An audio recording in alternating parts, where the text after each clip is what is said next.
correct answer to what is Civil War about is, it just says Jesse Plemons, scary AF with those red glasses on. Who wrote this? Who wrote this? Science fiction, double feature, Dr. X will build a creature, see androids fighting, Brad and Janet, and Francis stars and Forbidden Planet.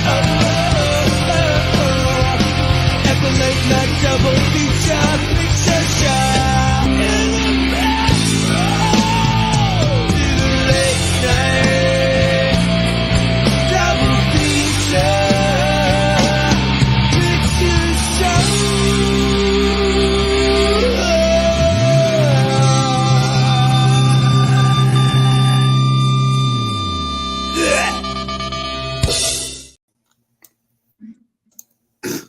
Hello and welcome to the Cool Kids Double Feature, our former Capeshit-A-Thon, where we will be reviewing today the Ministry of Ungentlemanly Warfare and Civil War. These two films have much in common, and well, at least in the broad outline, they are both wartime films. Both are at least somewhat related to history. The Ministry of Ungentlemanly Warfare being a more being a set in an actual historical period, World War II, whereas Civil War is more of a possible potential future history. But beyond that, there are actually many, many differences between the two. They are very strikingly different in many ways as well. So first, we will review the Ministry of Ungentlemanly Warfare. And yes, war. Huh. Gosh. Good God, y'all. What is it good for? Absolutely nothing. Sorry, I forgot that part. I forgot the joke. Yeah, it's fine. It's fine. We're good. We're fine. Every time I hear that song, I just think of Small Soldiers. Yeah, really. I think of Rush Hour. I think of Rush Hour when I hear that song. I think of. I just think of the song. I mean, the shit. I remember the song first. I first heard the song in an old commercial back in the late '80s, early '90s for old '60s music, and that was one of the ones on there. And you know, I mean, we used to sing that shit on the bus. I mean, somebody say "war," we always sing that. But I mean. You have two very, very different war films. Here. So you have first we'll do the Ungentlemanly Warfare, a more lighthearted romp through World War II, and the next we will do the more serious and gritty Civil War. First, we have the Guy Ritchie's latest action-packed war/spy film, The Ministry of Ungentlemanly Warfare, inspired by the nonfiction book of the same name by Damian Lewis. This film stands in the long tradition of The Dirty Dozen and Inglourious Bastards, of the kind of roguish outsiders who know how to get things done and wind up being special forces. So it's not exactly anything new. It'll be a lot of very familiar, but it's a whole lot of fun at the same time. It's not that deep, but it is a whole lot of fun. It's a big blast. Ritchie was the perfect choice for this kind of film, putting his own stamp on it with his signature blend of action, humor, and lighthearted fun. The Tarantino-esque influences are readily apparent in everything from the titles to the subtitles to the dialogue to the general tone to the comically over-the-top violence. He even has Hugo Stiglitz himself, Till Schweiger, as the main villain. And every German soldier knows who Hugo Stiglitz is. I really need that clip right now. Some may take this as a ripoff, but I saw it as more of an homage. He also has plenty of homages to James Bond, after all, including Ian Fleming himself, who was heavily involved in planning the actual mission, codename Operation Postmaster, and also has plenty of what I took to be kind of wink and a nod to Henry Cavill really wanting that role of the next James Bond when he repeats a same joke throughout the film. I've got to get me a coat like that whenever he sees a nice coat. So I took that personally as Henry Cavill really needs to be the next Bond, because honestly, I would love to see it. But as for the actual Operation Postmaster, while the characters are mostly based on real life people, the events are fairly accurate in broad detail. There was an actual mission. It was called Operation Postmaster. The characters are mostly based on real people, although there are some composite characters and everything. Hugo's Til Schweiger's character, the Nazi, he was not a real character. The actual mission had far less blood and bullets. As you know, anybody who knows anything about actual spy work will tell you, they tend to work from the shadows. They try not to bring attention to themselves. So they actually just wanted, and in real life, their mission was not to blow up the ship. It was to steal the ships and bring them out to international waters, which they wound up doing anyway. Spoiler alert. But in this one, just to make it a little more fun, their mission is to blow it up. They find out at the last minute that its armor reinforced and unsinkable. So they decide instead to steal the ships and bring them into international waters and hand them over, pretend they found them, which is exactly the whole mission in real life all along. But Ritchie naturally dials up the intensity to 11 to create a more fun and engaging story. After all, this is Hollywood, so people would see this film, they expect a lot of blood and bullets. And he gives us that, and he just makes it a very lighthearted, engaging story. The ensemble cast does a fantastic job. Lead actors Henry Cavill and Alan Ritchson are naturals. Their charisma added much to the film. Babs Olusanmakoon is solid in the Bogart-esque role in the very Humphrey Bogart-esque role of Mr. Heron, who's very reminiscent of Humphrey Bogart in Casablanca. After all, he's a nightclub owner, so he was a bar and a casino. So in Casablanca, not Casablanca, but in Fernando Poe. So,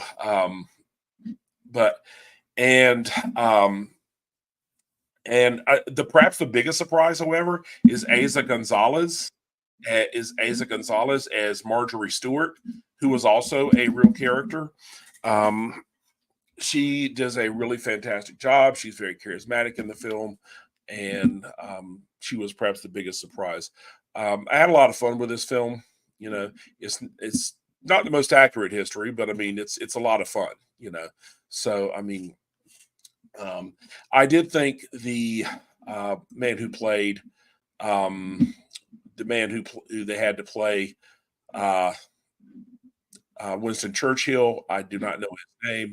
Sorry, but he wasn't the best Winston Churchill I've seen. Far from the best, but at the same time, I think it worked for the film. He wasn't bad.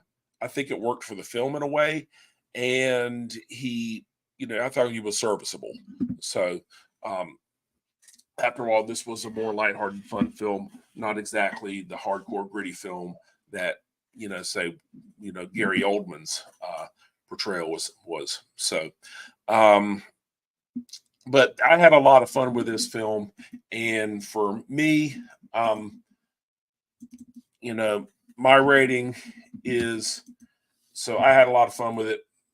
Don't expect a whole lot, but I mean, my rating, I say, is a very solid 7.5 out of 10. So 7.5 out of 10. So,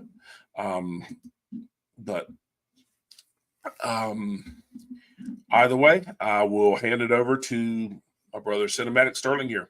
Devin, you have the mic.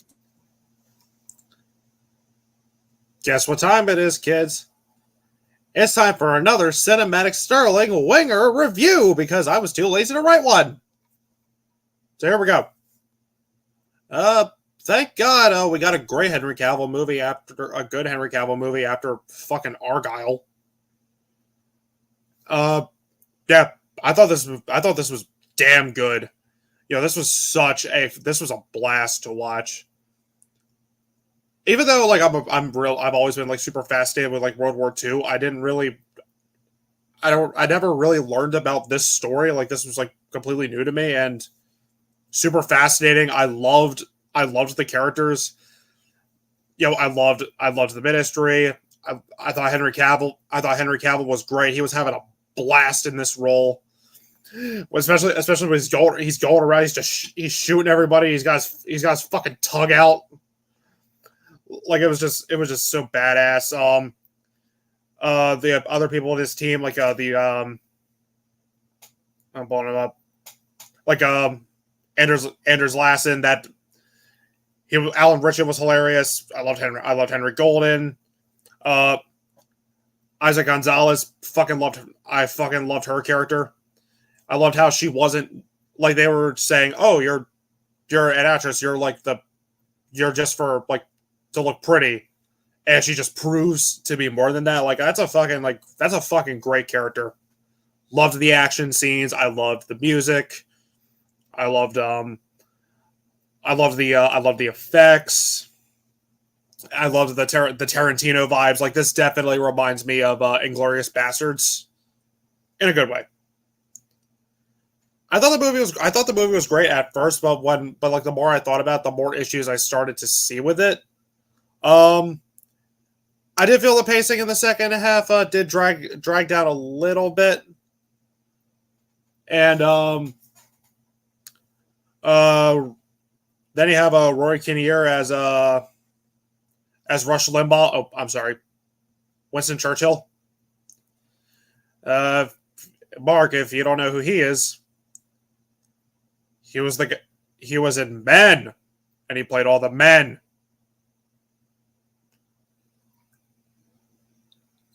Yeah, I'm gonna be honest. He kind of sucked in this movie. Because I see him, I'm like, oh yeah, that's not Winston Churchill. He just looked with the way he looks, and even with the fucking cigar, he looked like Rush Limbaugh. I thought that was kind of funny. But yeah, I thought this movie was, John. Fair point. Honestly, I thought Tom Hanks' performance was better. Yes, I am going there.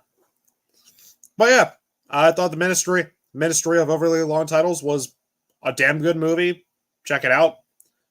Wish I had a lot more to say, but I'm pretty tired after working a long shift. So I give this a very solid 8 out of 10.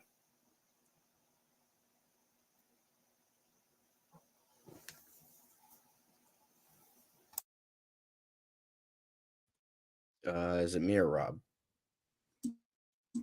Either way. Okay, I'll go first. Well, okay. You were a little tired, Devin. A little tired.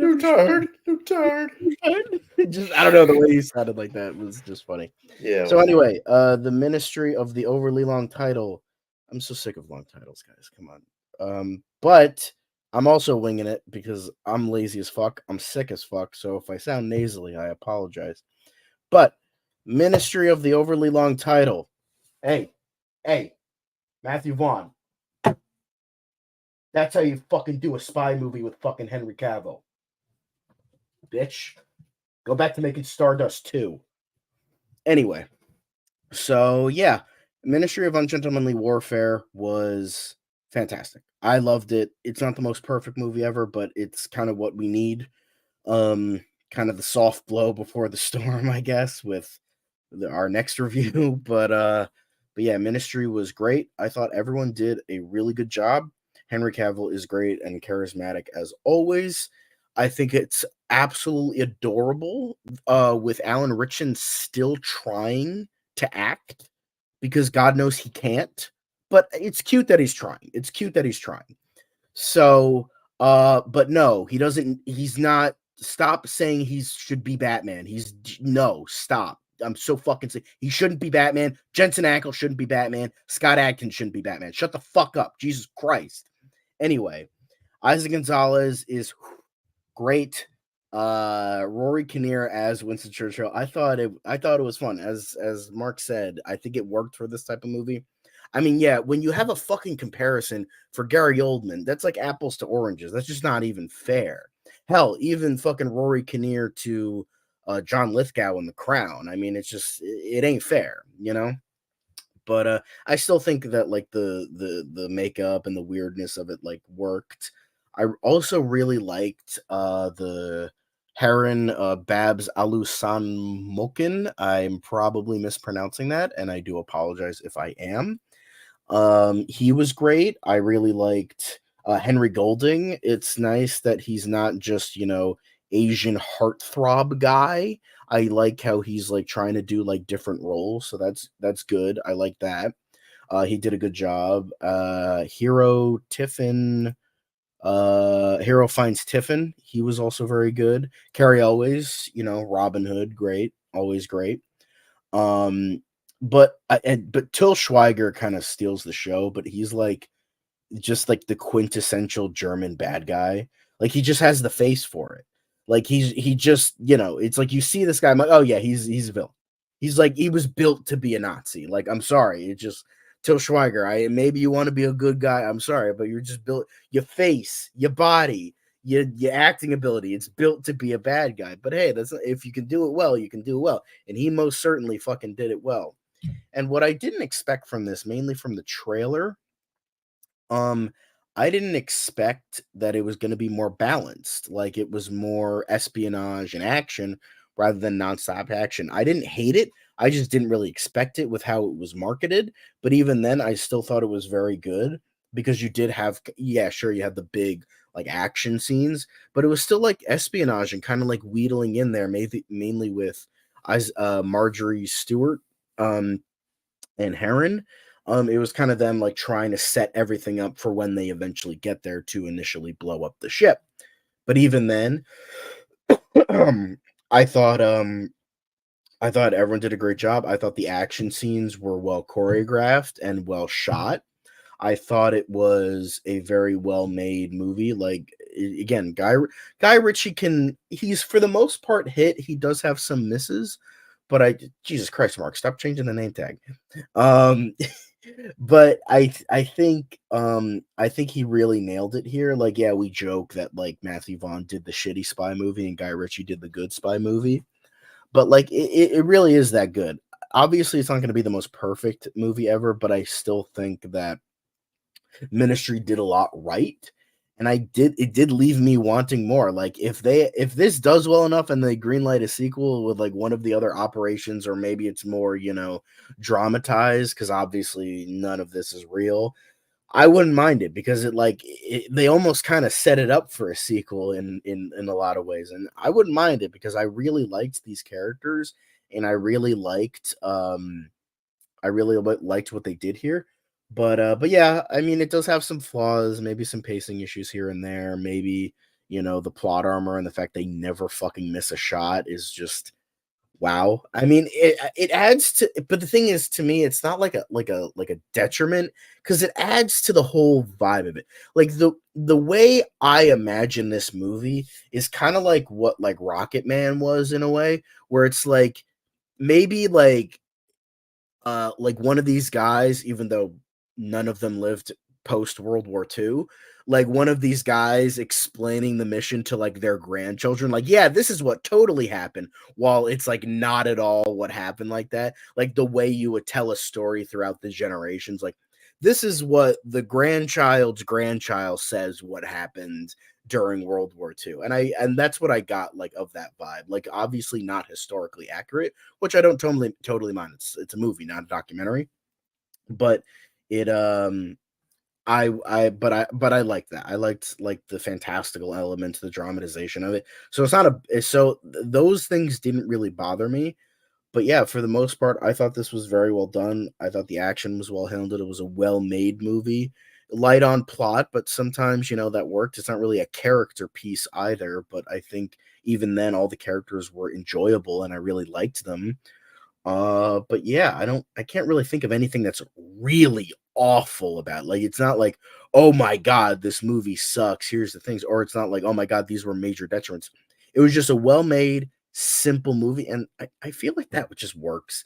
Like we don't like, especially a week after Civil War, and doing it later, obviously. But I feel like it just like just a bunch of fucking guys killing Nazis. Like, what more do you want, right? Fucking 8 out of 10. Like, just yeah, give me Nazi killing. I want to see Nazi killing. Like, just boom, do it. There you go. Anyway, Rob, don't worry. I'm coughing my ass up a storm, so don't worry about being distracting, sir. Well, No, not it, Rob. You're next, bud. well, I'm going to pretty much take this guy's quote, and then there was one. All right. So anyway, the Ministry of Long Gas Title. Guys Ritchie's movies are usually hit and miss for me. Sometimes you get something as good as The Covenant, and other times you get things that suck, like Operation Fortune. And I'm pretty sure my man knows what I'm talking about. I will say I'm happy to report that his newest film, The Ministry of Ungentlemanly Warfare, which I'm gonna call Ministry of Long Ass Title, because I don't feel like having to say the real title over and over every time. Thankfully, that falls under the former. It's not perfect, but it's a fun time. The performances are solid from everyone. Henry Cavill continues to kick ass, and I'm glad he's able to start a movie that appreciates his talents after the disappointment that was Argyle, even though I haven't seen the movie because I got COVID by the time it came out that weekend. The other cast members, like Isa Gonzalez, Alan Richardson, Henry Golding, Alex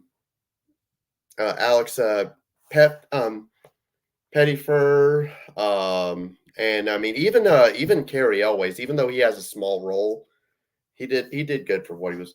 The action scenes are a blast to watch. They are violent, bloody, and over the top, and that I just got so much enjoyment watching out of it. I just keep thinking it looks like something that I would see out of Inglourious Basterds kind of thing. It's just a secret, and that's pretty much what it just feels like. I mean, because that also involves like a rogue group going out and hunting down Nazis. It's a lot of fun. I mean, I get what I can understand where even though I'm not familiar with the real life thing, I understand what Mark is saying. Where it's like, well, they weren't always like this organization was like hiding in the shadows, kind of thing. Like they're American ninjas, if that makes sense, kind of thing. I get what he's saying for that, but I mean, the action is still a lot of fun. I mean, I can't say how accurate it is, but I mean, that's why we have this guy. Now the movie is not perfect. There are a couple things that bother me with it. Roy Kinner, he's not really. He did okay, but it's like I don't really. I didn't see him like as Winston Churchill kind of thing. It's just it felt a little off. And plus, I will say the second act did get so repetitive. So, and I felt like it could have been paced out a little bit more. Maybe you could have shaved off just a little bit, but it's like once it gets back into third gear, it's a lot of fun. I mean, I think we've all said what we can. What more can I say? It's a fun ride to watch. If you're a fan of fun action movies with tons of thrill, you'll have a good time with this one. And my rating is an 8 out of 10. Perfect. All right. So that wraps that up. Ironically, it is Adolf Hitler. So hopefully he can get a birthday cake shoved up his ass in hell. Because fuck yes. He will get a cake on his buttocks while the devil gets a cactus strap on and rapes his ass. We can only hope. But yeah, good times. Honestly, let's take a tip from little Nicky. Don't forget, sir. You're shoving a pineapple up Hitler's ass today. It shows up with the fucking French maid outfit. I don't like that movie, but that part was hilarious. Well, yeah, anything to make fun of Hitler, like that's like I don't know if it was like a direct Charlie Chaplin quote, but he's like, once you there's nothing you can do to take away their power except make fun of them. Like that's how you take away the power of the enemy, is to turn them into a joke. That's like the Bully the greatest bully. thing you can do. Yeah, not even that. It's just like make fun of them. Just make them like a fucking bunch of like. As much as I don't like Taika Waititi's, Jojo Rabbit was like the perfect like. Look at the bitch boys of the Nazis. Look at how stupid they are. Type of stuff. Like not the best movie ever, but like that like worked. I think. But yeah. Yeah. I mean, it's very much like a the Dirty Dozen or.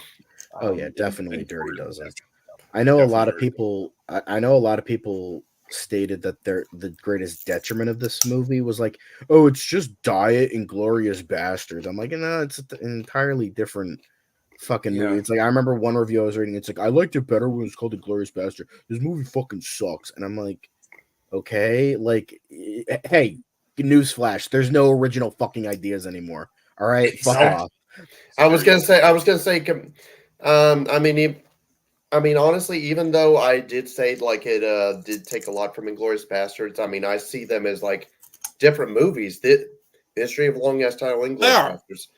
You're comparing like when you're saying that it's Diet Inglourious Bastards, you're pretty much comparing apples and oranges, kind of thing, you know? Yeah, it's just not fair because Inglourious Bastards was more like a drama with action in it, while this was a comedy. Like this straight up over the top action spy comedy. Yeah, shooting people, killing Nazis. Yeah, exactly. One thing only. That's a bingo. Besides, the Dirty Dozen invented that genre too. I mean, come the fuck on. I mean, genius. It's not like Tarantino pulled that out of his ass. I mean, shit. Wasn't Jim Brown in that movie? Yeah, he was. It was Jim Brown. I'm like, what football player? I'm like, I think it was Jim Brown. Yeah. So I'm because my dad showed me that. I think like it was like he showed me that and like Kelly's Heroes back to back, and I'm like, damn, these are fucking great. But it's been a while since I've seen them, so I watched those when I was a kid. I just added Dirty Dozen to my watch list. I've not Dirty seen it yet. Dozen back the original Suicide Squad, but Young Donald way Sutherland. better. Young Donald Sutherland. Shit. Who else was in that? Telly Savalas. Charles Kelly's Heroes. Dirty Dozen. Yeah. Lee Marvin was a fucking badass. He was a badass. Put Kelly's Heroes on the list too, Devin. Kelly's Heroes is a great movie.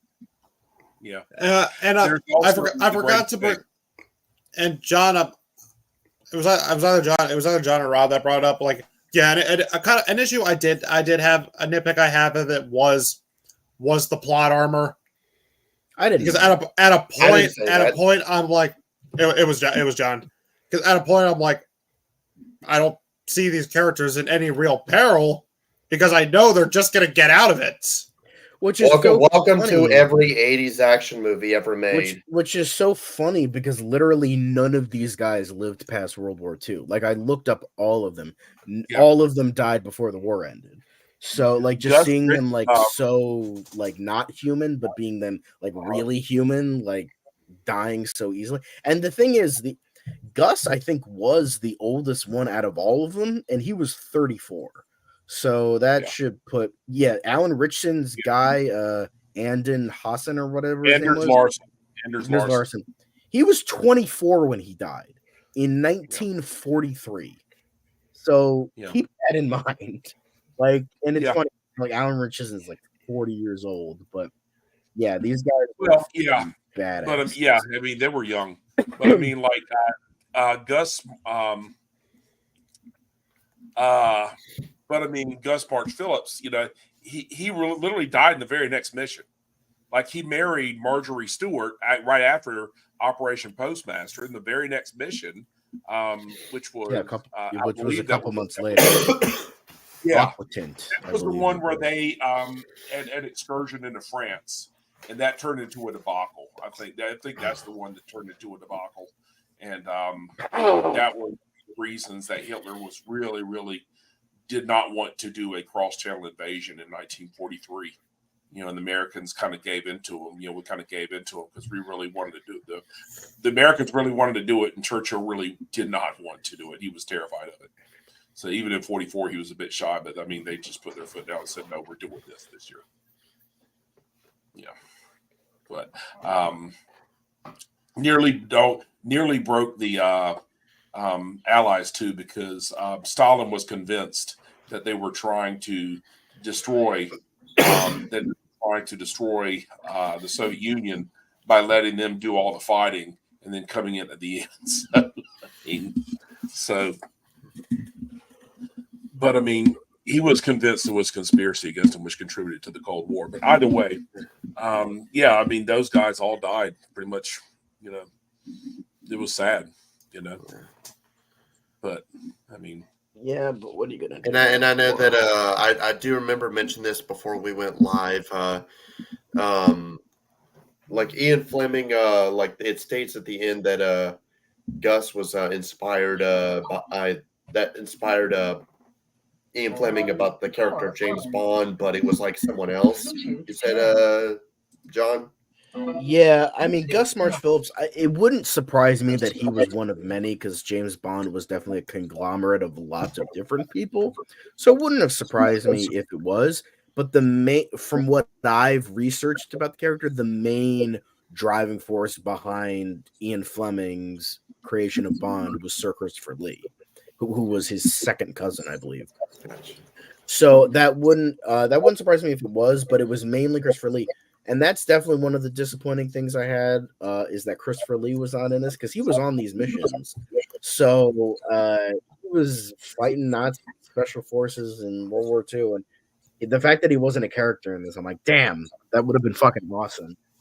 Yeah, Marjorie Stewart was also in that outfit. But I mean, she was like a secretary, but she may have been a spy. But there was a woman. She wasn't on that particular mission, but there was a woman on the mission, and her objective wasn't to seduce the guy, but I mean, there was a woman on the mission, so they just wanted to honor there were several female spies, in that outfit. They just wanted to do homage to them, to the female spies. So yeah. Thank you. Yay, thank you. But I mean, my sweet child just probably dinner. But yeah, but I mean, a scale of 1 to 10, how accurate would you say this was to the true story? -5. Yeah. I mean, in broad outline, there was a mission they did. I mean, yeah, exactly. It's not very accurate at all. I mean, yeah. In broad, anything it should have said. If anything, I think it should have said like loosely based, or inspired by. That's the main problem I have with these films. But the thing is, that doesn't bring it to, this is based on true events. Oh, I got to go see this, because that's it's a marketing ploy. But in terms of like what they should do, is this is it loosely based on true events instead of based on a true story. Yes, because based on a true story means this is a true story that happened, and what you're going to watch unfold. That's the main problem. Or whatever Mark is going to say. I was just going to say, or adapted from, which is what they did. Like, that's what Scorsese did between Goodfellas and Casino, because Goodfellas was more accurate. So he said based on a true story, but Casino said adapted from the true story, because it was more, he played more fast and loose with facts there. I mean, it was inspired. Inspired by, that's another thing you say. Loosely inspired by true events, like something like that. It's just like, I feel like the based on a true story, specifically based on a true story, that phrase should be like banned from movie posters, because it's just not right. If you want to know what actually happened, read the book or watch a documentary on it. Don't fucking say based on a true story, because it's not a true story, and then people think this is true when it's not.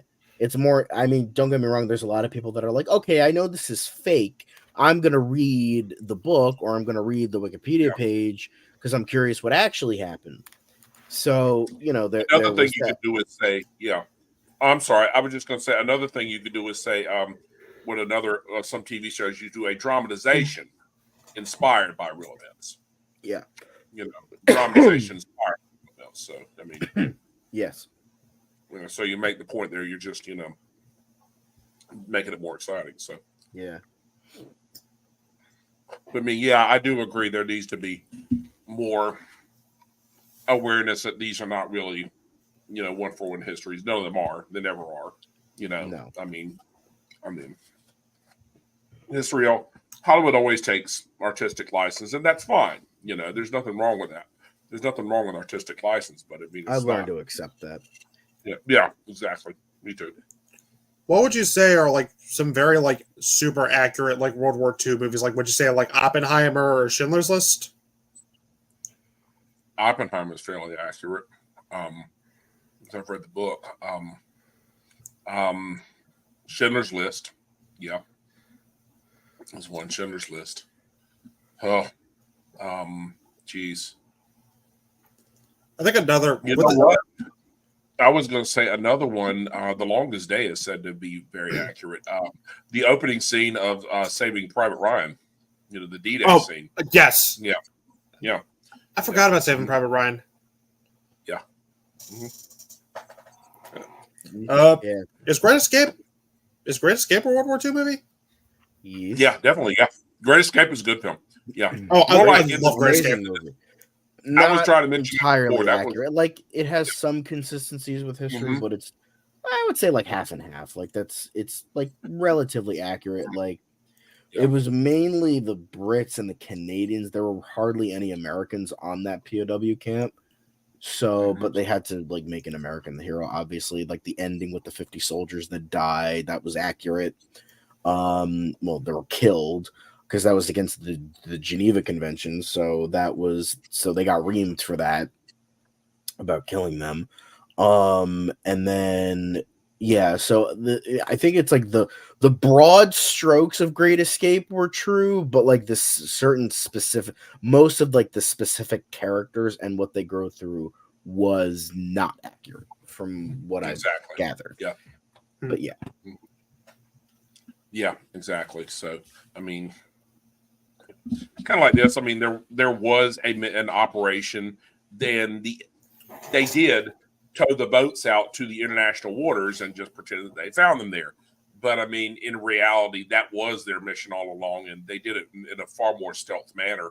The only like real bullet explosion was when they did blow the anchor chain on the boat and just tow it out there. So, yeah, they did blow the anchor chain on the boat, and that was the only time there was any bullets because some of the soldiers on guard, they just thought it was a air raid, so they started firing they started firing in the air. So, Suckers.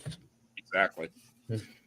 So, I mean, and there really was two parties. There really was. They really did had arranged two parties. So, I mean, to keep them occupied. So, kind of, and they did arrange for there to be girls there, to keep them entertained, So, I mean, yeah, that part is true. So, and a lot of the details are accurate, but I mean, they obviously, gas it up, and they actually did not like Alan Richson's character, Lars Anderson, or Lars Anders, whatever, Anders Larson, I think it was actually, yeah, he was not in prison. I mean, when they started the mission, he was not in prison. They did do stuff like that later. There were other missions, but there was no bloodshed. No, Anders Larson wasn't in prison. It was Appleyard that was in prison. Oh, Appleyard, but Appleyard was not in prison. Okay, so Appleyard I wasn't was not sure. in prison. Okay, Yeah, gotcha. sorry. Yeah, you're right though. Appleyard was in prison in the movie, but I mean, in real life, he was not in prison. And they did rescue. There were missions like that later, but there was no bloodshed. They didn't go ahead guns blazing. They just kind of stealthy went in there and stuck them out. But I mean, this was just kind of an homage to missions like that they did, from what I read. So Yeah. so that's fine. And of course, they just went over the top with it just to make it more fun. Because killing the Guy Ritchie with his Guy Ritchie style, Exactly. I mean, it's just a fun movie. I mean, shit. You see it in everything from Tarantino to Indiana Jones film to The Dirty Dozen. Killing Nazis is just fun, man. Come on. I mean, More fun. I was gonna say another movie where you see Nazis getting slaughtered. A movie that came out last year, Sisu. Oh Yes! John Wick. Although this was way fucking better, easily. Oh, Sisu was awesome. Sisu was awesome. If we're talking about plot armor, Sisu was okay. It was definitely very disappointing. It was fine, but I felt it was kind of boring outside of the action scenes because the plot was just eh. But it was okay. This was much better though. You don't fuck with the prospector's gold. Exactly. What the dude gets a fucking lit on fire and he's still kicking ass. They crucify the dude. They literally fucking crucify him. He's fucking Norwegian cheese, man. What the fuck? Like imagine Sisu versus Jason. Oh god. No. Jason doesn't have a fucking prayer, man. Jason's gonna be like, man, get me the fuck out of here. This guy's crazy. Oh, man. Well, should we move on to the second film, fellas? Yes. Yeah. Oh, I want to have one more discussion. What do you think? Do you think this would make a good do you think this would make a good piece on Henry Cavill's resume for being James Bond? Does this show that he could do it? Yes, but the thing is, I think at this point he's probably too old because they probably want someone in their 20s to carry a franchise for multiple movies, and Henry Cavill's 40 right now, so I think he could do it, but there's like that certain ageism in Hollywood where it's like, if you're past 35, you're past your prime, even though he clearly isn't, and God knows Alan Rickson isn't either, because I think Alan Rickson's 42, 43. But like they want someone in their 20s. I know Aaron Taylor Johnson was the big name. There was like reports that he was gonna play the role, but that was all just like rumor mill bullshit. But like he claimed he met with the Broccolis, but we don't know if that's true or not.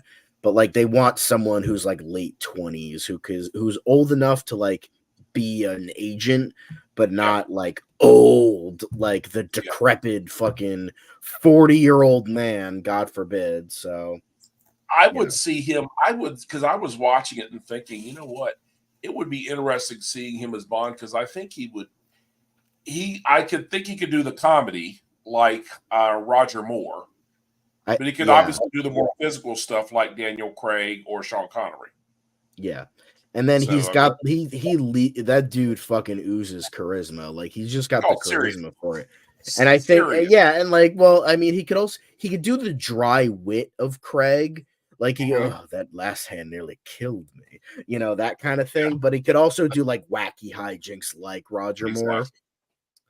But I think he can do I think he could do it perfectly. He would be exceptional, but that's not what Hollywood wants. Like he was perfect when Daniel Craig was doing them, but I think it'd be perfect if you just want to do 3 films with him. Just give him a trilogy of Bond films. Says the trilogy hater. Well, I know, but I mean, I would accept it for him. I would accept it for him. Oh yeah, of course. Yeah, and I don't think they have to be related or anyway. Just give me 3 Bond films with him. Okay. 3 Bond films. So remake Moonraker because God knows the original sucked. So do that, and then I like the original Moonraker. Honestly, I think it's over the top blast. I mean, it's one of those. I think he's prepared for re-entry, sir. That's all right. Exactly. Come on. All right, so I guess we should just move on to Civil War now. Yep. One more serious film. So, if I can, which is a very, very, very different film. Kind of like last week. Yeah. So, and the good part about this is, he's very nonpartisan in this. It's political. It's not political. It is, but at the same time, it's not. He's not trying to push an agenda here. He's just trying to give a warning about what could happen if we, continue on our present path of divisiveness. So, as a history teacher, few things annoy me more than people of whatever political persuasion casually tossing around the term Civil War in a jesting or even praiseworthy manner, as if it were a joke or worse yet, a goal to be achieved. The main idea, the idea that there is glory in war is highly toxic. One of the main symptoms of the slow yet steady march to war that often takes years to bring to fruition. Don't get me wrong, there are heroes in war, but that doesn't mean there's glory in it. I mean,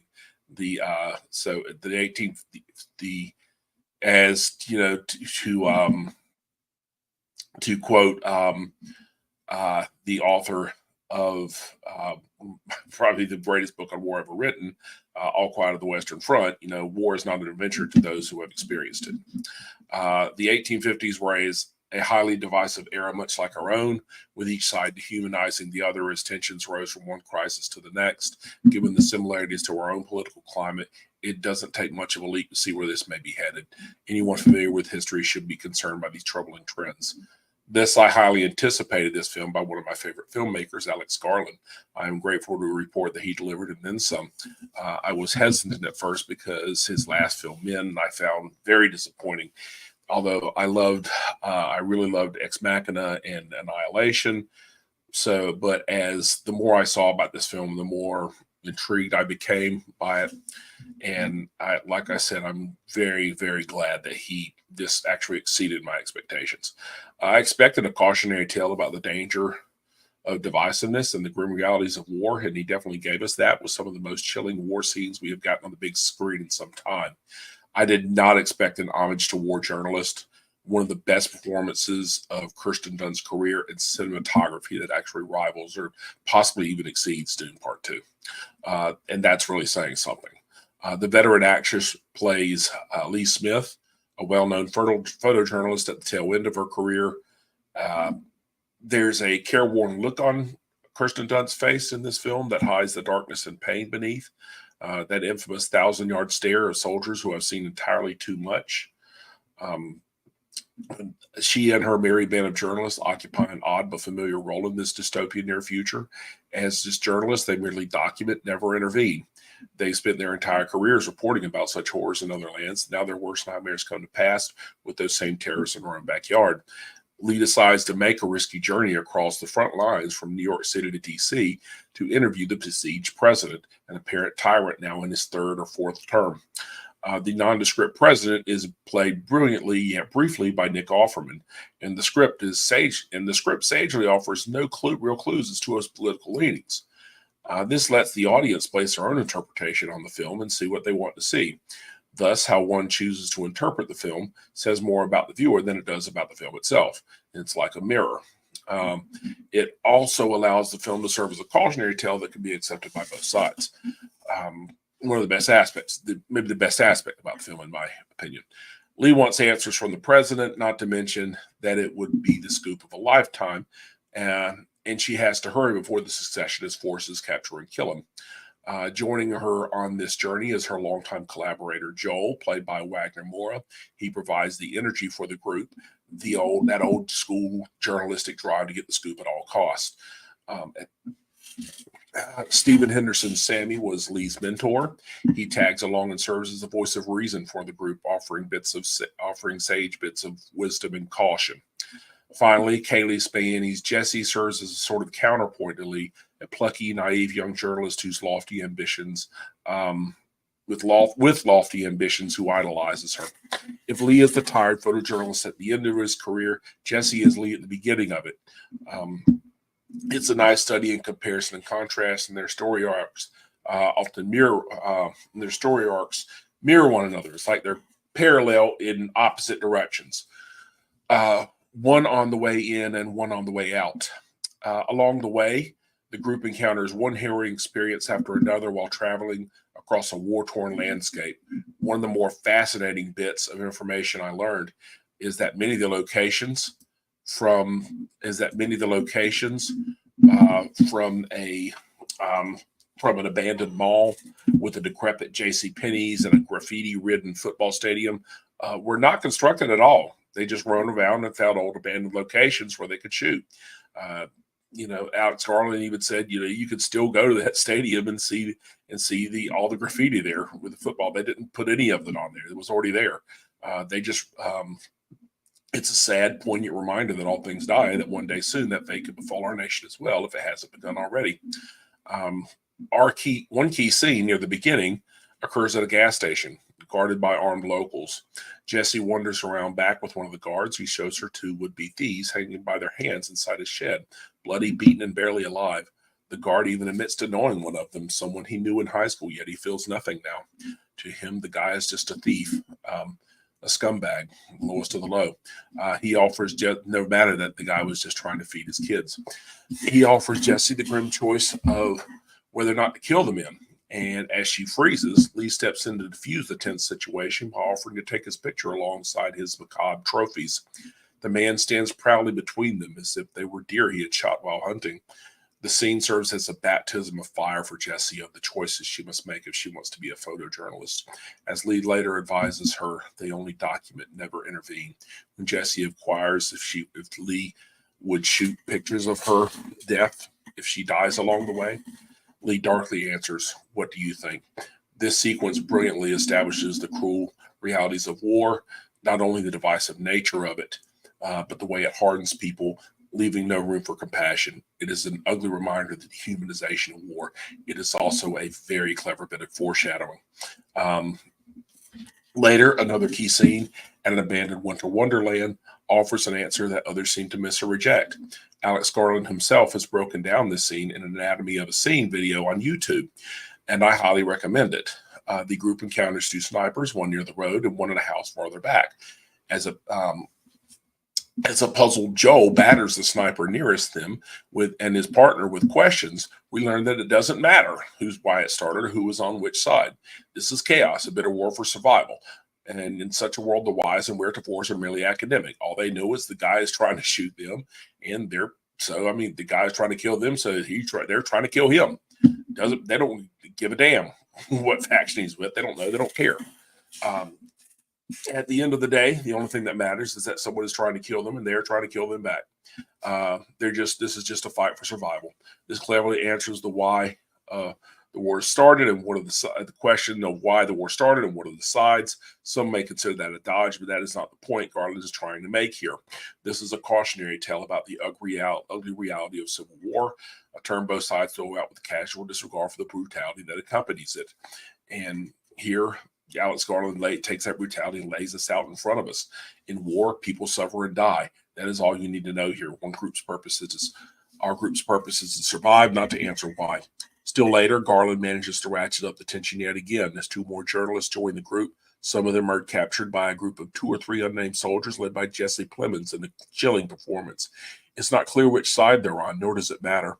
The rest of the group, led by Lee, cautiously approaches the soldier as they are dumping civilian bodies in a mass grave. It's one more thing you expect to see in third world countries, but not our own. As Jesse Plemons' cold-blooded soldier questions the group on what kind of Americans they are. He kills anyone who answers wrong as casually as he would a bug.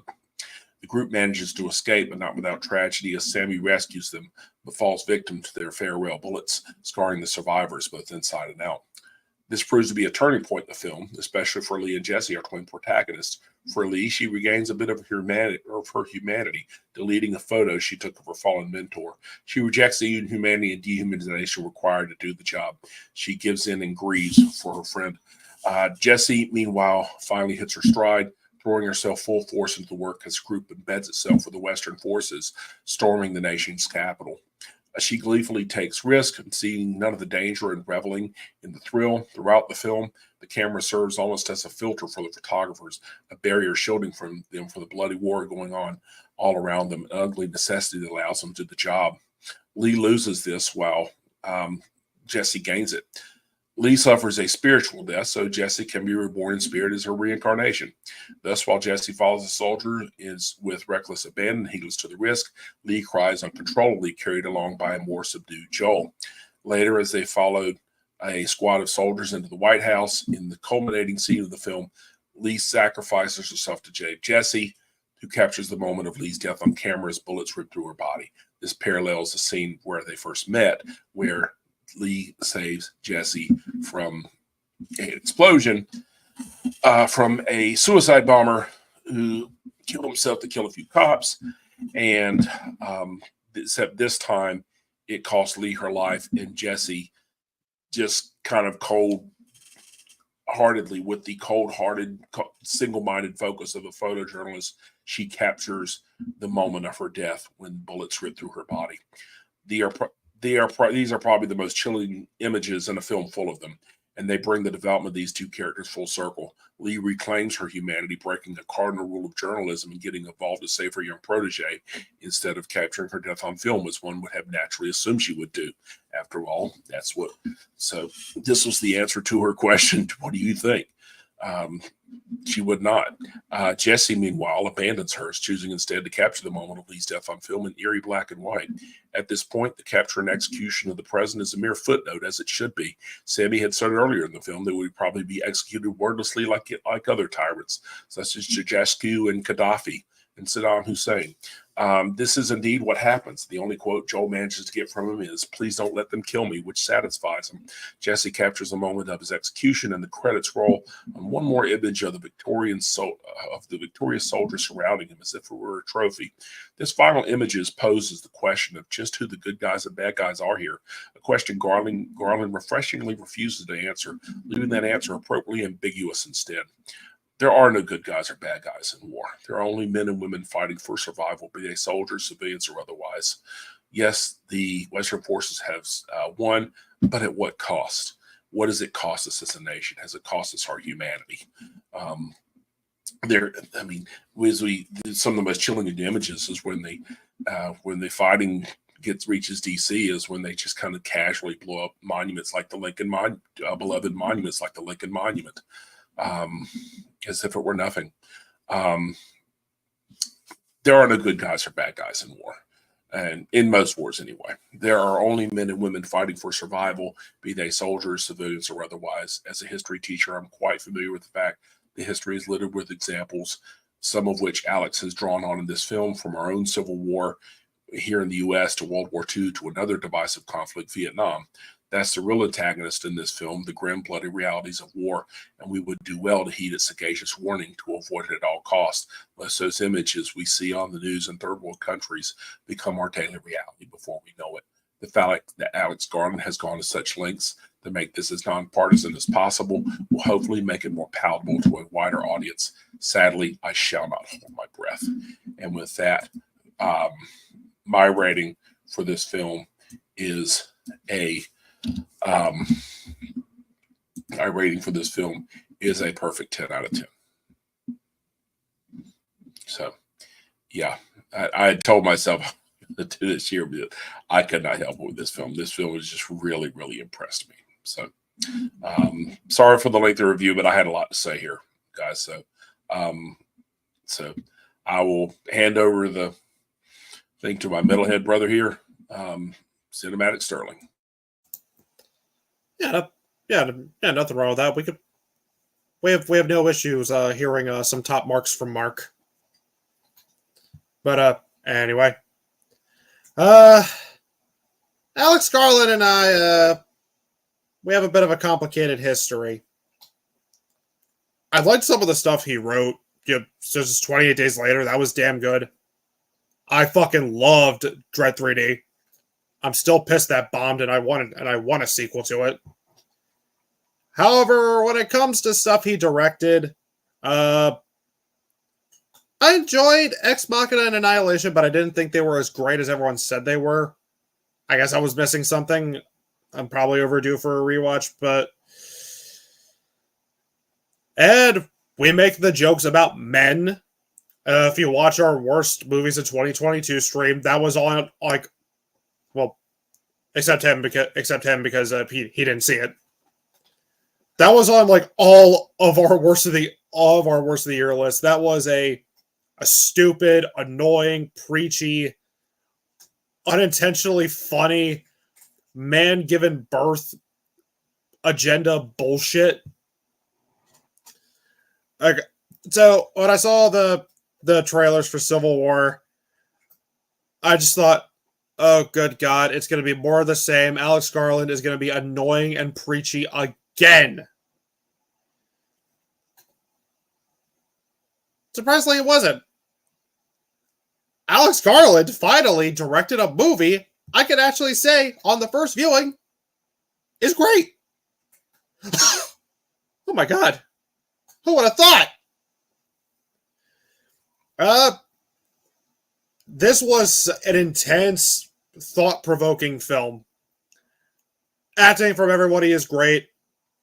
Kirsten Dunst, holy shit. She just knocked it out of the park as Lee, whose experience with war just completely hardened her. She does such a great job conveying that, especially towards the end of the movie when Stephen McKinley Henderson dies, and throughout this whole big epic battle, she's just numb to everything. She's just like this the whole time. As if just going through all this and then losing him just completely destroyed her. That was fantastic. I thought Kaylee Spaney was great as Jessie. There are some reviews I saw of people saying she was annoying. And no, she's a young, aspiring journalist who looks up to this person. If you met your idol, you'd probably act the same way. Yeah, those two were the standout performances. Of course, what was Kirsten Dunst's husband name again? Jesse Plemons. Yeah, even in his small scene, he was awesome. The movie looks beautiful. This is probably Alex Garland's best looking movie. Action scenes are fucking intense and brutal. I love how vague this movie is with how the Civil War broke out. But at the same time, it also gives you clues as to why it did. And that was another complaint I saw, that people were saying, oh, it didn't explain things. It left things too vague. That's not always a bad thing. We're in a generation where we have to be told and spoon-fed everything because we're stupid.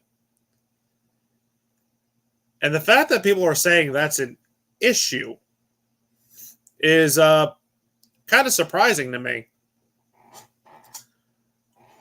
But to me, the best part of this movie, again, which is another thing I've actually been hearing complaints about, surprisingly, I fucking loved the third act, where everyone is just raiding in on the White House, and the journalists are trying to get in without and trying to avoid getting killed. That had me on the edge of my seat, and then Lee sacrificing herself to save Jesse, and the whole what Mark was talking about earlier, when Jesse asked her if I died, would you take a picture of me? And Lee said, what do you think? Lee is killed, saving her life, and what does Jesse do? She takes pictures of her as she's dying. As George Lucas says, it's like poetry, it rhymes. Every stanza kind of rhymes with the last one. I hope it works out. It had me on the edge of my seat. It was satisfying seeing the fucking president get cornered and killed, and it shows, even though we don't really get a lot of scenes with him. Yeah, this dude is a sneaky fucking coward, and it was when he just asked him the question, and the president just asked for help, said, "Good enough," and then they just fucking kill him. That was satisfying as fuck. And I love how Garland isn't picking he's not picking a side. There's no like, oh, this is definitely leaning towards the right side. This is leaning towards the left side. I'm glad it didn't. But there is something that does prevent me from giving this a perfect score. And that was some of the music choices. Some of them were kind of weird. Like, why is there a hip-hop song playing during the scene where they're in the parking garage? Like, that was out of place. I mean, I like when like happy-go-lucky music is used during a disturbing scene. But that one, it just felt kind of iffy. But overall, Civil War was a great redemption for Alex Garland for me. You know, after he made me watch a man give birth 4 times in a row, this was awesome. And I highly, highly recommend it. Check it out in theaters. And if you have an IMAX, I would absolutely recommend seeing this in IMAX. I give this a very, very strong 9 out of 10. And if this is Alex Garland's last movie, if he says, I'd say he went out on a high note. And I am done. All right. I guess I'll go next because I know that John said he has a lot to say. I don't know if it's as long as your review, Mark, but we'll see. I suppose. Funny enough, by the way, Devin, you say see it in IMAX because I did see it in IMAX last week. So, because I have an IMAX theater near me. Ha ha. Anyway, let me pull up my review. Okay, there we go. All right, so Civil War. All right, let me get something straight. I don't hate Alex Garland. Honestly, I will say that I will defend him and say I actually enjoy Ex Machina and Annihilation. I don't care what this asshole says. I'm looking at you, bald New Jerseyan. Anyway. I'm losing my. Oh shit. Okay. I will say for men, even I can't defend that piece of shit. That's one that I will say. I can't defend Alex Garland for that. That was a pretentious, boring slog of a movie. And I will say, but I will still come to his defense and say that every director has at least one bad film under their belt. Because I thought the trailers looked interesting, and it did have like a interesting concept and premise. After seeing it, I can confirm that my theory was correct. Because, in fact, I'll even go as far as say that this is probably Alex Garland's best film to date. Even though I still like Annihilation, even though I still like Ex Machina, I will say this is probably his best film to date. The performances were solid. Kristen Dunst, she does a really great job as Lee Smith. I really like Kaylee Spaney as Jesse, the young, inspiring journalist who dreams of becoming just like Lee someday. I also like Wagner Moura. He did a great job. And of course, Stephen McKinley Henderson, he does a great job as Sammy. And I'm so glad between this and Dune Part 2, I'm so glad that he is able to redeem himself after that thing he was in last year. I won't say what because I'm not going to burn someone's house down by that. Anyway, he does a great job too. And I love how the characters they all work off well each other. They have great chemistry. The pacing was well done. And also I like how this movie, like it was said, I like how this movie is not so one-sided. It pretty much does talk about the hardships of war. In war, everybody loses. No matter what side you are on, everybody will always. It's almost like everybody playing roulette and it landing on a zero. Everyone loses. So it's not. I'm so glad it's not preachy with its super preachy with its commentary, and I like how it pretty much just shows you like the hardships of war. The biggest thing I had an issue with was something that Devin mentioned earlier was some of the music choices were very weird. It just came off as very weird. And felt kind of out of place in some areas. But overall, though, that was like my only issue I had with it. This movie is still a great watch. Makes you think. So, and with that, my score is a 9 out of 10. All right, my man. Geek informant, John, last but not least. Say the best for last, man. Go ahead. A strange game, global thermonuclear war. The only winning move is not to play. With Alex Garland's latest and possibly final film, we see how film should be done and reminds us of what journalism should be. Alex Garland gave us a movie that I didn't think would be as great as it was, yet here we are. When I saw the trailer for this, I expected pretty much what we always get with major Hollywood films. Hell, even A24 has been guilty of this, but we've gotten something that's not anything like that. I expected the propaganda, but I didn't. I got something far more than that, and I'm glad that I, was proven wrong. And after everyone here saw the film, I'm like, you know what? Fuck it. I'm going to go see the movie. And that's why this was kind of I wouldn't say last minute decision to review this film, but I will say I'm very much glad it replaced Rebel Moon 2 Electric Boogaloo, so there is that. But when it comes to the film, I'll try to go category by category like I usually do. The acting was superb. I thought Kirsten Dunst was excellent. I know we all kind of rag on her for her awful portrayal of Mary Jane Watson in the Spider-Man films, but we need reminding that nope, she can actually act, and this film more than proves it. I know I was talking with someone about this who also liked the film, but she felt she was a little bit too two-dimensional. I don't agree.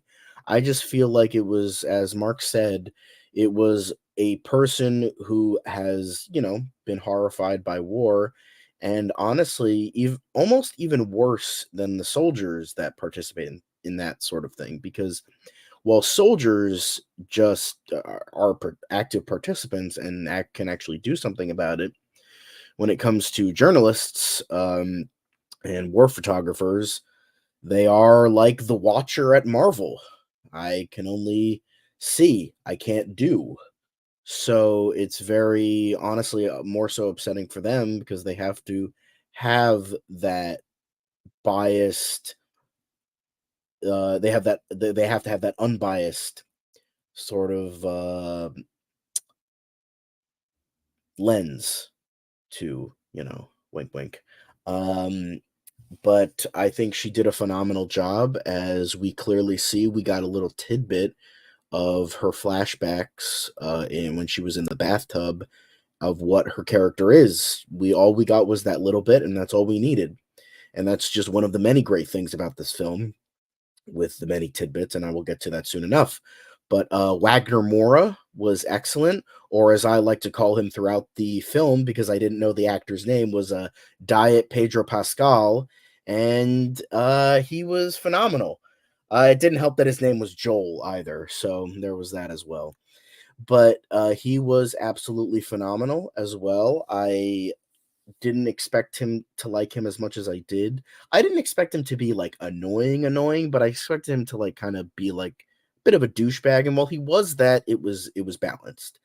I think he did a very good job and definitely gave us sort of, even though he's a guy who's seen a lot, he's more like on the, interviewer side of press.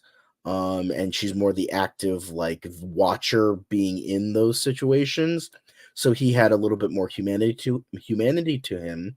So I felt like that was a good contrast to Kirsten Dunst's war-torn, PTSD-riddled performance. Stephen Henderson was, as Mark said, a great older voice of reason type, and I think he definitely portrayed that very well. He's been in plenty of amazing films, and I think he definitely did. I think I think he did a great job here, and just adds to the pantheon of great films he's been in, and served his purpose. Now, Kaylee Spaney, I felt I only knew her from Priscilla, even though I did not see that film. I heard she was phenomenal in that film. So I didn't know what to expect with this one, but she was phenomenal here. People are stupid, Devin, you know that. So I'm not surprised that people are, oh, she sucked. She was great with what she was given, because that was her character. She was that wide-eyed, war photographer that is nervous and trips over her words, and doesn't know how to act in front of her heroes, but at the same time doesn't know how to act in a unbiased field of war photography yet, because she hasn't tasted that experience yet. So when she finally does, she doesn't know what to do, as she very much explains to Kirsten Dunst's character Lee after she witnesses the hanging and then execution of the thieves at the gas station. We witnessed this, firsthand of her, experience with war, her experience with this, what this war really is and has done. And I thought she portrayed that very well with that sort of, as Mark said, dehumanization. Now, I felt all of them had very good chemistry with one another, and even the smaller characters like Nick Offerman's president and Jesse Plemons' sadist, soldier that, as we know, we don't know what side he's on, but that doesn't matter. I feel that I thought this was technically well made. I thought the editing was fantastic. I didn't mind the songs. I felt like they served a purpose. They might have been. I mean, nothing will be as bad as It Chapter 2 with Angel in the Morning while he gets puked on in the face. Nothing will be that bad. So I think these served a very good purpose, and I don't think they are as bad as some said. Not to be disingenuous to your problems or anything like that. I'm not saying that at all. I'm just saying I didn't mind it personally. I'm like, oh, that's an interesting choice, but when I was witnessing it, I'm like, okay, I can see what he's going for with this. And what I actually did get teary-eyed towards the beginning of this film, because it's one thing what you guys explained to me in the group chat. It's one thing to like say to me. It's different from that experience. How it's apolitical. But when I was watching this, I genuinely got teary-eyed, because just witnessing a film that doesn't fall into the cracks that a lot of films have recently, it just felt very beautiful to me in a way, like strangely beautiful, even though the subject matter was very hard-hitting and hard to watch at many areas of the film. It shows that there is some hope, maybe. As a very big Superman fan, I like to believe that there is some hope left in the world when it comes to whether that be Hollywood or the subject of the film in question. I like to believe that, humanity is going to get better, even though I know deep in my heart that probably won't be the case, but I'd like to believe that is the case. And I feel like this film did a lot of greatness. I think this did so much for what it was doing, and I feel like the more I talk about it, the more I really love it. Like, because this is a movie that is bred for discussion. when I went and bred for multiple viewings, because when I watched this movie and once we hit that ending, I was like, I have to watch this again. I feel like there's something I'm missing because I want to see everything that Garland was going for. And I feel like I didn't get it the first time I watched it. And I want to watch it again, even though it's a tough watch. Don't get me wrong, it's a very tough watch. But I think it is necessary to see this multiple times and to discuss this with the proper people. So I would say Civil War did a lot right. The only thing I would say, it's a nitpick. It's a slight nitpick. But I would say I wish the film, and I'm curious what you guys say once I'm done. I feel like the movie should have ended 10 seconds earlier. 10, 15 seconds earlier. And we will discuss that when I'm done. But I feel like Civil War did a lot right. I want to go see it again. My parents were also interested in seeing it, so hopefully I get to see it with them maybe tomorrow or the next day, because I want to watch this again. I feel like I need to get everything Garland was going for, because it shows that Garland is an intelligent man, even with some flaws here and there, especially with his last movie. But he's an intelligent man, and what he wrote here and what he directed here was fantastic. And I think he did a lot right. And seeing the reviews, seeing the divisiveness of the movie, ironic, it goes to show that maybe we weren't ready for this movie just yet, which is sad. I know I'm going a little bit long and I apologize. But I feel like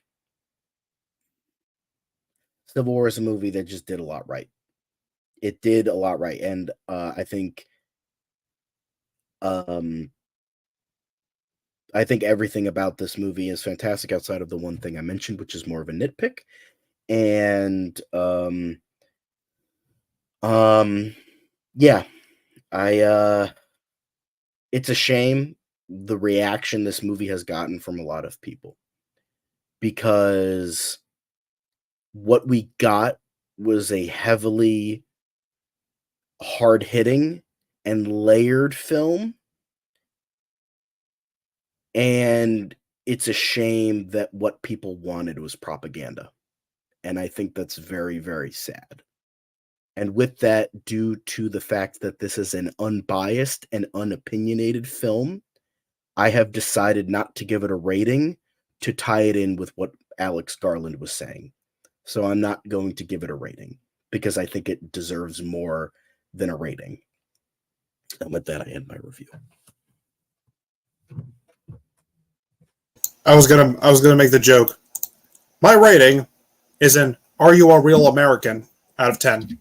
I think if it was a less serious film, I would have made that joke. But I feel like this is a very serious film that deserves a lot of respect. And it's a shame that a lot of people can't see that. And like, what do you say? Like, divisive. That's A24 for you. I know. That's a good majority of their movies are divisive. Like, I know. There's movies there's A24 movies that people love. I don't like. I hate bodies. Yeah.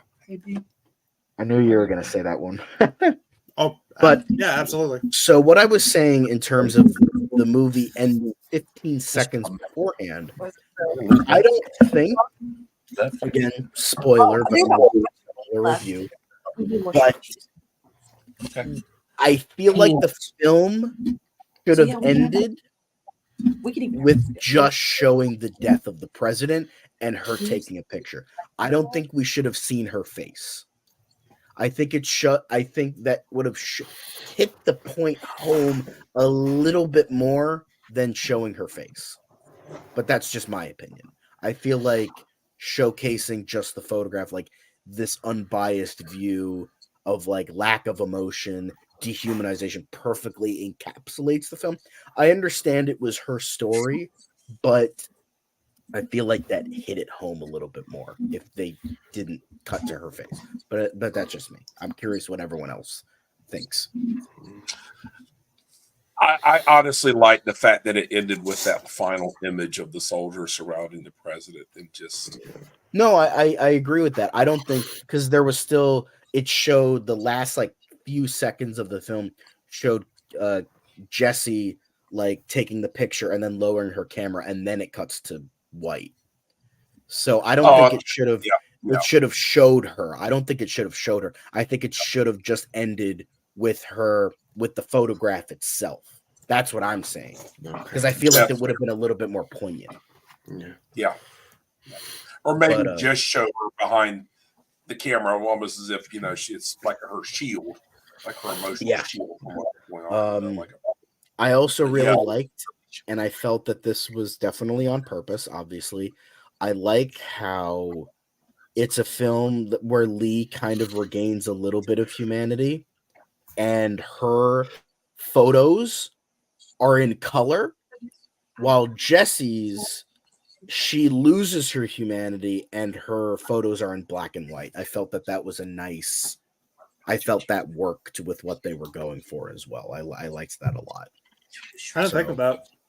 Yeah, no, I was thinking of that. I'm like, they definitely showcased that as a point. I'm like, that was very interesting. I felt like Alex Garland showing that like humanization and dehumanization, and I felt that worked. And as well as the fact it like also worked at the beginning of the film before they make their, before they develop. And how Jesse's like kind of this wide-eyed curious, yet it's stark black and white. And then Lee is this stark, like objectified look at wartime photography, and it's in color, which it's not always the case, but usually color is like, we see it as more of like a brighter, like saturated hue sort of thing. Like, this is bright and in color. Well, black and white's usually stark and darker because we only see the black and white. But I felt like how they developed it, like developed photography. Judge. But I think that worked, and that worked for every case in the movie. It worked in the beginning because it was the opposite, and then by the end, they are what they are photographing. She regains humanity, and then she does not. She loses it. So I really liked that a lot. A couple points. One about the music. I think personally, my theory, this is just my theory, maybe I'm wrong. My theory is that the music was intended to be a slice of Americana because you had a rap song, a rock song, and you had a country music song. So you had a nice little, you had country, rap, and rock. So you had a nice little blend there. So that was my theory of it. So, and even though I'm not a fan of country, that song out of Woodley was very poignant, really placed, so I mean, I was fine with the music. So I mean, that's the way I saw it. So that's why it worked for me. But the second point, it very much reminded me of actual wartime photographs, like from the Vietnam War, such as the infamous photograph of the south of the Arvin, South Vietnamese officer executing a Viet Cong, where the guy just took the camera literally as the guy was blowing his brains out, like you literally see his brains being. Oh, thank you, son. You don't want it? Nice. Yeah, thank you, son. Jack, you want to split it? Anyway, you want to split it? But yeah, that it reminded me of that, but also of God, I'm forgetting his name now. Matthew, God, I forget his name. The famous Civil War photographer who took so many photographs from the Civil War, from the actual Civil War, the U.S. Civil War. Right. But and plus, of course, World War II. I mean, all of the bombed out area, all the bombed out cities all across Europe in World War II, like Berlin after World War II. or Tokyo, I mean, or Jesus. I mean, some of that reminded me of that, some of the damage after World War II, So, I mean, so yeah. And another thing that struck me, the third thing, is something that was very quietly chilling: the refugee camp. The refugee camp. The fact that there was I think it was intended to be a UN refugee camp in America. It's like, holy fucking shit. That really what type of refugee the camp? refugee camp, or UN, the United Nations. Oh, UN. Okay, I thought you said like UN. I'm like, what's a UN? Okay, UN. I got you. What is a but John, exactly. That's what I was thinking. That's what I felt like right then. But I liked and I liked how it was in a football field. Like it's like how like entertainment is probably like gone at this point. And I loved the world building, how you just, as Devin was saying, you just get those bits and pieces. How it was again, another very intelligent writing move from Garland when Stephen Henderson is like poking fun at like the idea of interviewing the president and he's saying all these questions when it's like when it's giving us the audience also a bit of the world of how the FBI is no longer a thing. He got rid of the term limit, and all that shit. I thought that was very interesting. And it's something I did want to bring up, and I don't know how many people saw it, but Mark probably remembers it the most. But being a history guy, and it's funny that we brought it up at the Ministry review with Saving Private Ryan. Now, Saving Private Ryan is a film I watched years and years ago with my dad. Obviously, every dad probably shows their kid Saving Private Ryan. Anyway, but when I was talking about it with my dad, he was like, on the surface, it's a movie about Saving Private Ryan, hence the title of the film. They have to save Private Ryan. But he's like, I don't think that's the real movie. I don't think that's the real plot. I think that's the surface plot. I think the real plot is about either Private or Colonel Upham, Jeremy Davies' character, the guy with the bullet belts. Like he's holding the bullet belts throughout most of the movie. He's the guy who let the German live, and then that guy eventually kills Barry Pepper at the climax of the film.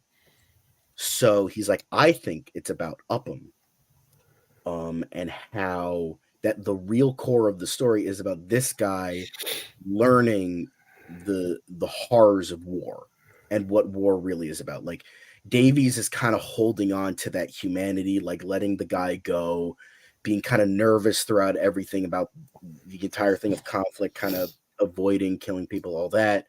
And then by the end of the film, he truly becomes the soldier he has to be in order to survive. And I feel like that's mirrored here, whether that be unintentional or intentional. How the surface of the film is about Kirsten Dunst's character, Lee, trying to get this interview with the president and shoot the president. That was also a nice bit of foreshadowing as well. How she wants that interview, but the real core of the movie is about Jesse again learning the horrors of war and forcing herself to survive and becoming that unbiased soldier that she has to be in order to do what she wants to do. So I feel like that's an interesting parallel, probably unintentional, because again, I only got this from my dad. I haven't seen that, theory with a lot of other people, but I feel like that was there. It made me think of that. And I'm curious what everybody else's thoughts on that are, because I don't know what last time you saw Saving Private Ryan, but that was just what was going through my head when I watched the film. So to me, I mean, I think in a larger sense, I think the point that Steven Spielberg was trying to make was making sense out of this senseless slaughter of World War II. Mm-hmm. How we today, it's not really about, for me, film was not really about Private Ryan so much as it's about us. We need to prove ourselves worthy. of the sacrifice that these men made for us. Oh yeah, And because his father fought in World War II. I mean, I think he even took part in D-Day. I'm not sure, I may be wrong about that, but I know his father fought. Well, that whole film was an apology towards his father because after he, found out the truth about his parents, about the divorce, that was like his apology. But yeah, I just felt that was like an interesting tidbit that I wanted to mention. How obviously, again, this movie is like an ogre. It has layers. So, there's like a whole bunch of different layers to this. Yes, there's you could go deeper than Jesse's, arc, deeper than that. And then the apolitical side, and then deeper than that, the journalism, and then deeper, like you can go deeper. I'm just saying in terms of like plot, specific plot, not the themes of the film, but the plot of it, of like the surface, and then the nitty gritty of like character, motivations, character plot is what I'm like trying to get at with my little deconstruction of it. And I'm curious if my dad sees that when he watches the film eventually. Hopefully, I love that thing he did. In keeping with the nonpartisan point of view, I love what he does. He puts us in the point of view of the journalist, who are supposed to be nonpartisan. They're not taking sides here. They're just there to document what's going on. What journalism is supposed to be, as I mentioned. And in doing that, also, he's giving us not a bird's eye. He's giving us a ground level view, because journalists, are like, I think of Vietnam. Journalists are actually there embedded with the soldiers. These guys are seeing the same danger. They're witnessing the same shit. And a lot of wartime journalists actually do die in war. So shit. You don't have like the only weapon is your camera. That's the only thing you have. Exactly. So, it's. You have a point. Yeah, it is. Yeah, exactly. But I feel like Civil War is just one of those movies that can just endlessly be discussed and really endlessly watch, and you can find something new. I just love. It's like one of those movies. The more I think about it, the more I like it. Like initially, I was like, okay, that was very well done. And then the more I talk about it, because I talked about this before on another podcast I had, and it was a very good discussion. And then talking about it here, eventually talking about it with my parents, and when they see it, but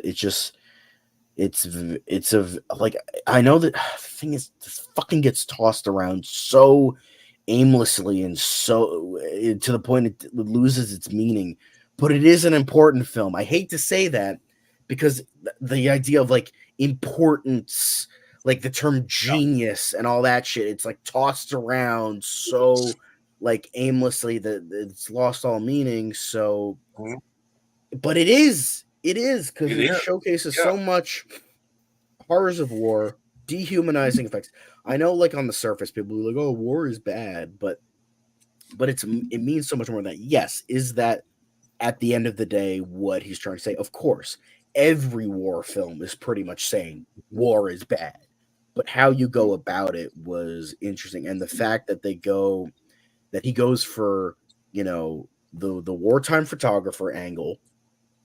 The fact that it's not a previous war, but a war that unfortunately could happen, and then and having it almost this like small lens again into what it, what it kind of felt like to me. It felt like a spin-off or a sequel to a movie that never happened. Like, okay, maybe it like. Or like something that happened, like, okay, this civil war happened, and it showed the broad strokes of everything that happened from point A to point B, everything that happened, what started this and what ended this. And then they're like, okay, that was a great movie. I want to see, and then like some guys like, I want to see more of like a smaller view on what the people were experiencing. And then some other guy makes a movie that's like this, where we just see that small outlook. It feels like we're like, this is like part of the like a bigger story that we missed, but we didn't get. And I'm glad we didn't get it, because it would have been like a documentary almost. So the fact that we like got this like small lens into it, it was just so great. And then the paralyzing, another great scene. I just thought of it, like the paralyzing scene of Jesse in the mass grave. That was that was a lot. Yeah. And it She just falls in there. Dear God. this is one of one of those movies that not only do I like more and more, the more I think about it, it makes me more and more angry. The fact that, like, how the fuck can you not see what he was fucking going for? Exactly. Like, with all these bad reviews, they're whining and crying that it's like, now there are some people that are just like, you know what, this movie's not for me for whatever reason. They're like, oh, I thought it was boring. I thought it was this. I thought it was that. And that's fine. Not this movie won't be for everybody, especially with how, dark and hard hitting it is. Yeah. It's not going to be for everybody. Obviously. But the people I'm talking about is that are bitching and complaining with the fact that they're upset that they were not spoon-fed whatever rhetoric they believe in. That's the fucking shit I get angry with. Because it's like, you didn't want an unbiased look of war and what journalism should be. You wanted spoon-feed the shit you believe in, and you bitched and whined and cried that you didn't get that. Even though this was way more interesting, way more important, and way more integral to the overall idea of what film should be, what we should show, what we should not show, what we should tell, what we should not tell. And you're poo-pooing it because, it doesn't say anything, so it doesn't matter. It's like, no, it's saying a lot. You just refuse to fucking see it because you're either this or this, and you want to see either this or this. Yeah. Like, I just don't get that. Like, that makes me, like, genuinely angry. Like, it's one thing to have an opinion, that's fine, but it's like the refusal to see what Garland was going for because you wanted propaganda it just showcases how people just are that fucking stupid. Like, they just want spoon-fed shit. And that's really fucking sad and showcases. Well, they want something that, that's backs yummy up in my their tummy. notions. They want something that backs up their preconceived notions. Yeah. And they're not stopping to think at the same time, shit, this really could happen. This would be really fucking bad. And really the fact that, like, there is also people that, as you were saying before in your initial review, how it showcases the horrors of war, but, like, again, in a new lens. Like, I remember like Mike Flanagan in his review on Letterboxd said that this is like the modern contemporary version of Apocalypse Now in a lot of ways. I mean, as you were saying, as you keep mentioning the Vietnam War. So it's just, I don't know. Like, it's just.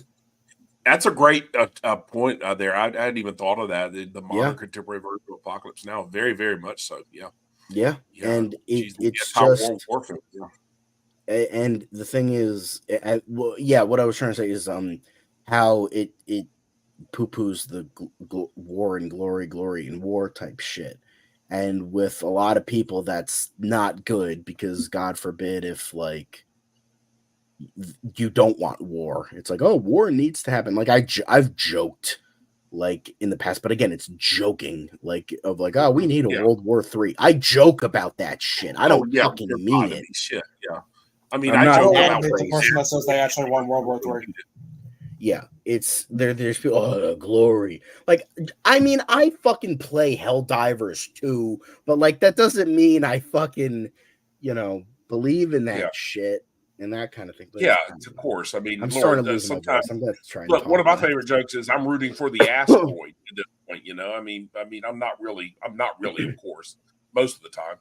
But I mean, I would not want an asteroid to hit their God. That would, but I mean, seriously, I mean, no, we may all may joke about war sometimes, but I mean, seriously, but I mean, there are a lot of people who just don't take this shit seriously, who just don't realize just how bad this would be, because the Americans, honestly, we have been fucking spoiled. The only war we've had fought on our soil is a little bit of the War of 1812, the Civil War, mainly the American Revolution. It's been that fucking long. I mean, we're fucking spoiled because we're protected by 2 fucking oceans. Our nearest 2 neighbors are far weaker than us. I mean, one of the most frightening aspects of the film to me was one of those little details you're talking about with the world building. When they're at the gas station and she offers $300 to buy gasoline. Yeah, plus $300 gets you a bologna and cheese sandwich. Get the fuck out of here. So I mean, and he's like Canadian. He's like, oh, okay, well, yeah, hey, go ahead. So I mean, shit, that just tells you that the dollar has become fucking worthless. Just that fucking worthless. I mean. So, geez, it's just fucking sad, which is exactly what would happen. I mean, geez, it would be dumped as the alt, backup world currency. So, reserve currency rather.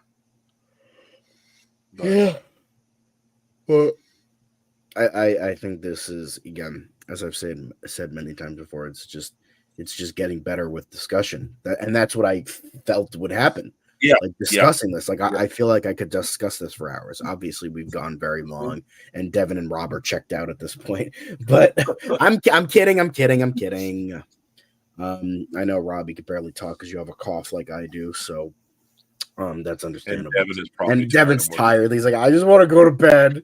But yeah, let's try to weed off the discussion a little bit. But as much as I want to talk about it more and more, but there's only so much we can do without the audience getting bored too. Honestly, I wanted to play Devin's clip so bad, but it feels like not a good time to play.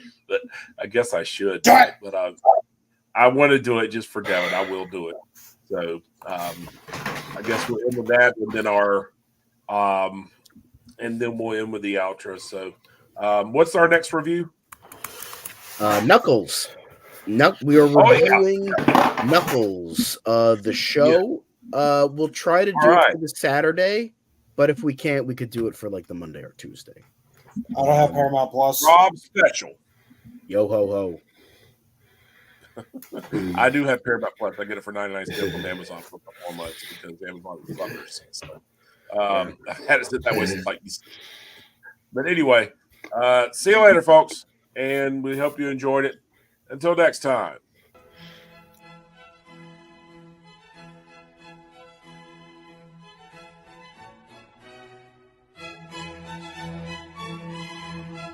This has been Tap Marks with Mr. Thompson.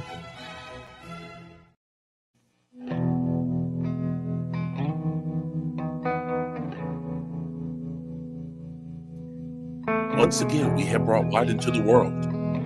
You're welcome, America.